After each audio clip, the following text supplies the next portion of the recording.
Bonjour à toutes, d'habitude je présente les box. Aujourd'hui je vais vous parler de quelque chose de bien plus grave. Je vais vous parler du stérilet Mirena qui fait des dégâts incroyables parmi nous les femmes. Si je fais cette vidéo aujourd'hui, c'est au nom bien sûr de toutes ces femmes qui ont souffert et qui souffrent encore, qui en parlent mais qui n'ont pas fait de vidéo. Donc si elles m'entendent après ce que je vais vous dire, j'aimerais que certaines femmes puissent en parler, c'est possible en vidéo, pour que pour une fois, on puisse nous entendre, qu'on arrête de nous prendre pour des cobayes et qu'on arrête de nous prendre pour des folles. Donc, je vais commencer par vous raconter mon histoire. Il y aura peut-être 2 vidéos parce que sinon, ça fera peut-être un peu trop long. Il y a tellement à raconter que bon, voilà. Donc je vais commencer par vous raconter mon histoire, puisque je fais partie de ce cas. Donc j'ai eu mon fils en 2004. En 2007, le gynécologue m'a proposé ce fameux stérilet Mirena à base d'hormones. Moi je n'y connaissais rien, donc bon, bien sûr j'ai accepté. Quelques mois après, j'ai eu des douleurs dans le dos, chose que je n'avais jamais eue, dans le ventre, mais sans trop me poser de questions, puisque bon, je continuais à bien vivre, à bien rigoler. Donc bon, ça continuait comme ça. Voilà, ce qui était pratique pour moi, c'était le fait que je n'étais plus du tout indisposée. Donc ça, pour moi, pendant 4 ans, c'était impeccable. C'est la seule chose que j'ai retenue du stérilet Mirena. Maintenant, j'aurais préféré être indisposée que d'avoir ce stérilet, et je vais vous dire pourquoi. Parce que à la suite, j'ai eu des pertes de cheveux, j'ai eu de l'acné, j'ai eu donc ces fameuses douleurs au ventre, j'ai eu des mal de dos, des essoufflements. Je faisais 56 kilos, j'étais passée jusqu'à 72 kilos. Donc j'avais énormément grossi. Donc qui dit grossir dit essoufflement. Donc voilà, je pouvais pratiquement plus rien faire. Hein. Sans compter, j'essaie de me souvenir parce qu'il y avait tellement de choses que je pense que là-dedans, c'était à peu près tout. Le fait de beaucoup manger pendant que j'avais le stérilet. J'ai fait des régimes, ça n'a servi à rien du tout.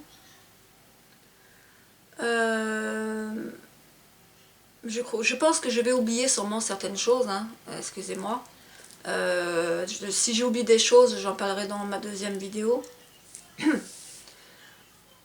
Donc voilà, donc je l'ai gardé pendant 4 ans, c'est un stérilet où on peut le garder pendant 5 ans. Je l'ai fait retirer, j'ai essayé de le faire retirer une première fois, il y a 2 ans. Et malheureusement pour moi, la ficelle elle était carrément rentrée, soi-disant il a essayé mais il n'a pas réussi. Donc c'était l'opération, moi il n'en était pas question, donc j'ai continué quand même avec le stérilet. Jusqu'au jour où, en mars l'année dernière, j'ai fait une grosse crise d'angoisse. J'étais dehors, tout simplement, comme d'habitude, à travailler, à faire des petites choses. Et j'ai eu un très gros essoufflement. Et j'ai le cœur qui s'est mis à battre, mais à battre, j'avais jamais vu ça. Et automatiquement j'ai paniqué. Je me suis allongée. J'ai fait appeler ma voisine. Ça durait bien 1 heure et demie, comme ça, où le cœur continuait à battre très vite. J'avais sûrement une montée de tension. Qu'est-ce qui m'est arrivé encore? J'avais la bouche pâteuse. J'avais des sueurs. J'ai appelé l'ambulance parce que c'était vraiment la première fois que ça m'arrivait et j'ai cru franchement que j'allais mourir. Franchement, il y avait mes enfants. Et il a constaté que c'était une grosse crise d'angoisse que je faisais. Allez savoir pourquoi. Quand j'avais le stérilet, tout le temps où j'avais le stérilet Mirena, je n'avais pas de grosse crise d'angoisse. Le seul truc qu'il y avait, enfin le seul, parmi les tant d'autres que je vous ai cités tout à l'heure, sans compter l'acné et tout le reste, les grossir, enfin bon, je n'étais plus moi-même. Vous expliquer cette drôle d'impression, quand je vous dis qu'on n'était plus soi-même, c'est que après vous rentrez dans l'enfer. J'avais l'impression de vivre dans un enfer. J'étais plus chez moi, c'était l'enfer. C'était comme si j'étais un zombie en fait. Je rigolais plus, je faisais plus rien. Je faisais plus rien, j'étais un vrai zombie. Chose que jamais ça m'était arrivé tout ça quoi. Avant le stérilet, j'avais rien de ces symptômes. Donc, une fois que bon, j'ai fait les examens à l'hôpital, tout allait bien, question cardiologie ça allait, j'avais rien de spécial. Bon. J'ai décidé de me le faire enlever encore une autre fois pour voir si on arrivait quand même à me l'enlever. Et on a réussi à me l'enlever. Le seul hic, c'est que ces crises, elles ont continué. Je l'ai fait enlever en mars l'année dernière. Pendant 6 mois, j'ai fait des crises d'angoisse. À savoir, quand mon mari partait travailler, j'avais très peur, j'avais le cœur qui commençait à battre, j'avais toutes ces angoisses. Quand c'était ma fille qui partait, c'était pareil. Il a fallu que je prenne sur moi, avec des médicaments, avec d'autres choses que je vous expliquerai pour soulager. Là, ça va faire 1 an. Comment parler de mon état? Je dirais que le matin, je n'ai plus vraiment cette peur, ces angoisses. Mais j'ai encore des séquelles. Ça m'arrive de temps en temps d'avoir des angoisses, d'avoir du mal à respirer. C'est vraiment très désagréable. Alors on essaye de sourire devant les enfants, on essaye de... Quand les enfants nous parlent, on essaye, même quand on a ces angoisses, on essaye de ne pas leur faire voir qu'on est angoissé. On essaye d'éviter d'en parler au mari, aux enfants, parce qu'au début on en parle, mais après, bon voilà, on essaye de plus en parler, donc on garde tout pour soi. Par peur de déranger en fait. Puis on se sent coupable. On se sent coupable d'être comme ça. Moi je me suis mariée en août 2010. Et en mars 2011, voilà, j'ai eu ce problème. Après, dans la tête, c'est j'aurais peut-être pas dû me marier, j'aurais peut-être dû le laisser en liberté, parce que c'est pas marrant, ni pour la personne qui le vit, ni pour les autres qui vivent avec cette personne. Il faut comprendre aussi, donc on se sent un peu coupable de ça. Donc maintenant, c'est vrai qu'on essaye de vivre du mieux qu'on peut et d'essayer de pas trop en parler pour pas pourrir la vie des autres, en fait. Donc voilà, je voulais vous en parler parce que c'est quand même un grave problème, c'était une situation très difficile. Moi, j'essaye de m'en sortir du mieux que je peux. Je peux vous dire qu'au fur et à mesure des mois, c'est vrai que ça se passe. Ça se tasse, mais il y a quand même des séquelles et elles sont encore assez, je trouve, gênantes par moments. Je ne sors plus. Quand je sors, c'est quand il n'y a pas de monde.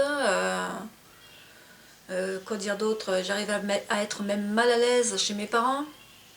En fait, je me renferme sur moi-même. Voilà. Maintenant, je sais qu'il faut que je fasse beaucoup de gros efforts. Ça fait des mois que je commence à en faire. Mais on ne peut pas s'en sortir comme ça, toute seule. Et en plus, quand on en parle au gynécologue et qu'on vous dit « Ah ben non, c'est pas le stérilet Mirena, ça n'a rien à voir ». Alors qu'on sait qu'il y a des milliers de femmes qui sont dans mon cas et qui en parlent sur internet, c'est prendre les gens pour des cons. Et pour des cons. Et eux tout ce qu'ils veulent, c'est vendre leur merde, leurs produits, au risque et péril. Après, d'accord, on fait quoi de ces femmes qui ont tous ces problèmes-là, qui gâchent leur vie? Parce que moi, j'ai regardé, moi je travaille pas, donc je regarde toute la journée, je regarde sur les sites, j'essaie de m'instruire de tous les côtés, et je vois que sur internet, il y a beaucoup de femmes qui en parlent, qui ont beaucoup de symptômes. On a toutes les mêmes symptômes pendant le stérilet, après le stérilet. Il y a une femme qui disait que qu'en conduisant, elle a eu une grosse angoisse, qu'elle était obligée de s'arrêter. Et elle disait qu'avec son mari, il y avait beaucoup de disputes parce que, bah oui, moi je le sais, parce que quand on n'est pas bien, automatiquement on devient agressif avec tout le monde. C'est pas qu'on le veuille, c'est que on est énervé, nous, déjà à la base, en ayant ce problème. Donc comment voulez-vous qu'après on puisse se calmer quand il y a le moindre petit truc avec son mari ou... Je peux comprendre ces personnes. Il y a des personnes sur le site qui disaient qu'elles étaient au bord de se séparer avec leur mari. Donc voilà, c'est messieurs les gynécologues, il ne faut pas prendre ça à la légère. Pourquoi ne pas écouter toutes ces femmes qui ont ce problème? Bien sûr qu'il y en a qui n'en ont pas. Mais ça va durer combien de temps? Là je vois, il y a une femme, elle l'a pris pendant 15 ans, et ça fait 2 ans qu'elle commence à avoir ces fameux problèmes avec ce stérilet. Donc voilà, celles qui vont dire « Ah ben non, moi j'ai pas de problème, hein, ça fait 2 ans que je le prends, ça fait 5 ans que je le prends, ça fait 10 ans que je le prends. » Ah oui, mais là, sur le site, je viens de voir que, eh ben, il y a des femmes, ben, ça fait 15 ans qu'elles l'ont pris, et ben, elles commencent à avoir des soucis. 10 ans, pareil, sans compter non seulement tous les symptômes, mais sans compter en plus que il y a des femmes qui ont arrêté le stérilet, qui ont voulu avoir des enfants derrière. Elles l'ont fait trop tôt, c'est-à-dire qu'elles l'ont fait 1 mois, 2 mois, 3 mois après avoir enlevé le stérilet. Elles ont eu des fausses couches. Elles ont perdu leur bébé. Sans compter celles qui n'arrivent pas à en avoir, qui attendent 1 an, 2 ans, 3 ans. Non, il faut arrêter tout ça. C'est bien beau les progrès, mais comme on dit, on est là sur Terre avec une nature. Et je crois qu'il faut laisser faire la nature. Bon, il y a des choses, bien sûr, comme les préservatifs, qui sont vraiment très, très utiles. Et là, il n'y a pas vraiment de soucis pour les femmes. Je veux dire, on n'a pas ces fameux acné, perte de cheveux, malaise, angoisse. Il faut tout simplement que les hommes acceptent. Voilà, c'est le gros problème chez certains hommes, les hommes qui acceptent pas vraiment de prendre des préservatifs. Et ça devient agaçant. Donc voilà, nous les femmes, on en a marre d'être des cobayes. Que ce soit pour les hommes, parce que eux, ils préfèrent que les femmes prennent des médicaments, et que eux, bien sûr, ils sont tranquilles. Je suis désolée, il y a des hommes à qui ça va pas plaire, il y a des femmes à qui ça va pas plaire de tout ce que je viens de dire, mais c'est la réalité des choses. Sans compter les gynécologues. Moi, j'ai été voir mon gynécologue, il m'a dit « Mais non, mais c'est pas ça. » Quand j'ai voulu me le faire enlever, il m'a demandé pour quelle raison. J'ai cité ma première raison. J'ai cité, bah oui, j'ai des malaises, j'ai ci, j'ai ça. Ah ben non, c'est pas le stérilet, Myrena. Hein. Non, non, c'est pas possible. Ah bon, c'est pas possible. Bon, bah, je vais vous donner ma deuxième raison. J'ai déjà 4 enfants, mais je voudrais en faire un 5e. Donc voilà, je voudrais me le faire enlever. Ah, ben là, ben, ça a changé. Ben là, il avait le sourire. Ah ben là, ben, je vais vous le retirer. Hein. Sur les sites, j'ai vu qu'il y avait des femmes qui ont voulu se le faire retirer par leur gynécologue. Elles ont refusé. Et je trouve ça inadmissible. Parce que c'est quand même le corps de la femme. Si on a envie de se faire enlever le stérilet, on a tous les droits. Et je comprends pas qu'un gynécologue puisse dire non à une femme qui veut enlever ce fameux foutu stérilet. Donc voilà, c'est un coup de gueule. Il y en a marre de voir tout ça. Pour nous les femmes, c'est l'enfer. C'est l'enfer, c'est plus une vie, on ne vit plus. Voilà, c'est plus une vie. Donc, comment retrouver... moi, je dis simplement aux jeunes filles, s'il vous plaît, aux jeunes filles, quand on vous propose un stérilet Mirena à base d'hormones, réfléchissez bien, surtout. On vous donnerait n'importe quoi, on vous donnerait le bon Dieu sans confession pour vous faire vendre toute cette merde. Hein, donc,